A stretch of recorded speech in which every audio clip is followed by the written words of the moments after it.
তো বন্ধুরা হাই, তোমাদেরকে আমি আমার ঘরের ঠাকুরগুলোর সাথে পরিচিত করে দিচ্ছি। এই দেখো আমার ঘরে আমি পুজো দিয়েছি, কেমন লাগছে প্লিজ তোমরা কমেন্ট করে বলবে।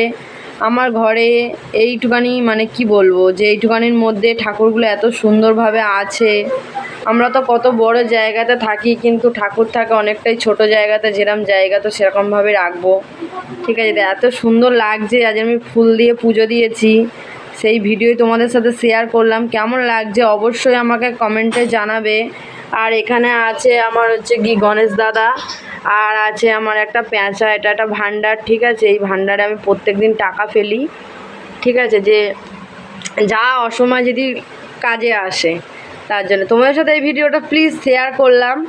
আর তোমাদের যদি ভালো লাগে অবশ্যই চ্যানেলটা সাবস্ক্রাইব করে দেবে, লাইক করে দেবে, আর কমেন্ট বক্সে জানাবে কার ঘরে কীরকম ঠাকুর আছে আর কে কীরমভাবে পুজো করো ঠাকুরকে। ঠিক আছে, এই ভিডিওটা তোমাদের সাথে শেয়ার করার ছিল, তাই শেয়ার করলাম। তোমাদের যদি ভালো লাগে অবশ্যই আমারও খুব ভালো লাগবে। আর তোমাদেরকে কি বলবো, যে ভগবান তো জানো সবার মাথার উপরে, তাই আমি উপরেতেই রেখেছি ঠাকুরকে। দেখো এই কি আমার নিচে এই ঠাকুর, আর এখানে ধূপটা আর এটা দিই, আর কি বলবো প্রদীপটা দিই, আর এই ওপরেতে আমি ঠাকুরকে খেতে দিই। ঠিক আছে, এই ঠাকুরগুলো তোমরা দেখে নাও ঠাকুরগুলো কেমন লাগছে। আর ঠাকুরকে খেতে দিয়েছি, তোমাদের সাথে শেয়ার করলাম। ঠিক আছে, আমার মেয়ে কাঁদছে এখন, ওকে খাওয়াবো, রেখে দিচ্ছি। বাই।